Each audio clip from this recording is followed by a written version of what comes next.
Higit 80,000 halaga ng droga ang nasamsam ng Naga City Police sa dalawang magkahiwalay na operasyon kontra iligal na droga. Sa Calauag, Naga City, naaresto ang isang newly identified street-level individual na si alias Dennis, 32 anyos, hapon nitong January 26. Nakakuha sa kanya ang 2 plastik ng hinihinalang shabu at isang sachet ng hinihinalang pinatuyong marijuana. Sumunod na araw, arestado rin sa bisa ng search warrant ang isang 61 anyos na si alias Ani ng Sagrada Familia Peña Francia, Naga City. Nakuha naman sa senior citizen ang hinihinalang drogang nagkakahalaga na aabot sa 87,040 pesos. Kang January 26 muna 2 PM, nagkauga po kami ng bypass operation dito sa Zone 4, Barangay Calauag, kung saan sarong ng suspect na kuyanme na aresto sa pinagbabawal na droga.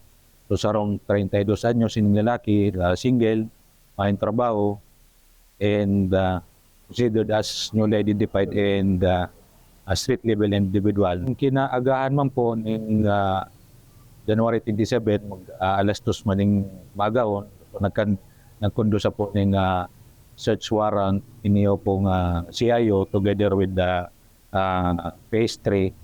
So digdi po sa Zone 7 Sagrada Familia. So digdi sa may Peña Francia po niyo.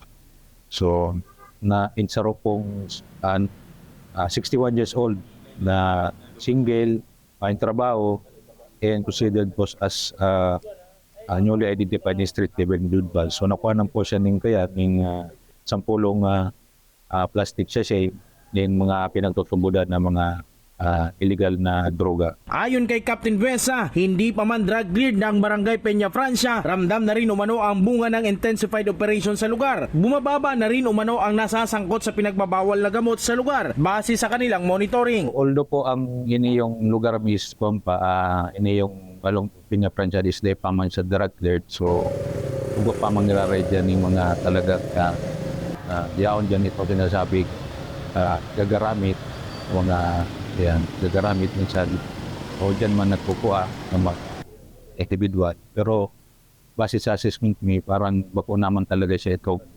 binababa. Mga darakulang droga na nakakalaga ng mga worth million. Ang kapulisan po di man nagpupundo sa conduct ng mga law enforcement operation, lalong-lalo na didiyo sa illegal na droga.